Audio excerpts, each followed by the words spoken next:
How does the paper introduce the topic and explain to the reader the concept of the topic?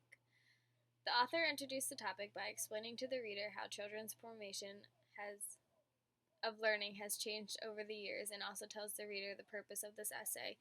You go through and do a really good job of explaining how children used to play with toys and going outside and interacting with other children and adults around them, to now they have integrated with technological devices.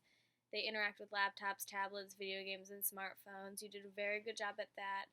And then you also, at the bottom of that paragraph, show us the purpose of the paper, that throughout these 5 articles examined in this essay, the advantages and disadvantages of technological devices in education will be looked at with a hands-on example with children of many ages. And I like how you use many ages and not just a specific age group as well.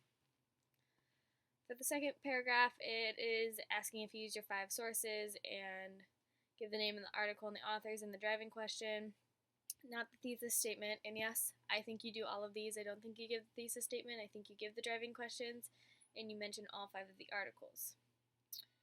And then for the third question, it asks if you have thoroughly and accurately summarized each of the articles, and I think you did a very good job at this.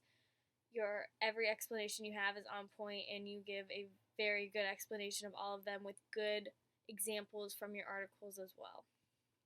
Your transitions for the fourth question, you do awesome transitions by comparing and contrasting the articles and the authors, and this author does this and this author does this, and it just works really well. Next it says, is there space open for their capstone, and where should this conversation go next? I said, yes, I would say your capstone should go more about what Dorman is talking about with the bigger issue. I think how he's looking at the health aspect of it is very good, and I'm trying to find it right now.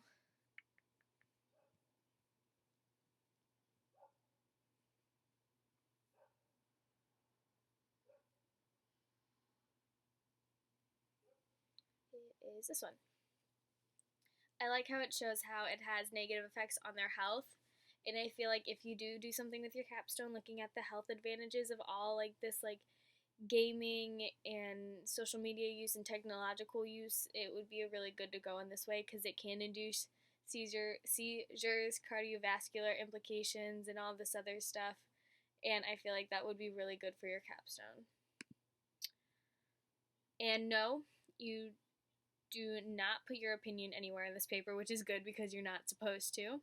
I think that you cited everything correctly. And when it comes to punctuation and grammar errors, nothing really pops out at me that's like, this is wrong, but there might still be a few in there, so I would go through and look at it again, because when I read it, I didn't see many problems, but I could be missing some. So I would just go through and look at it again. But altogether, I thought that this was really good, and you did a really good job on it.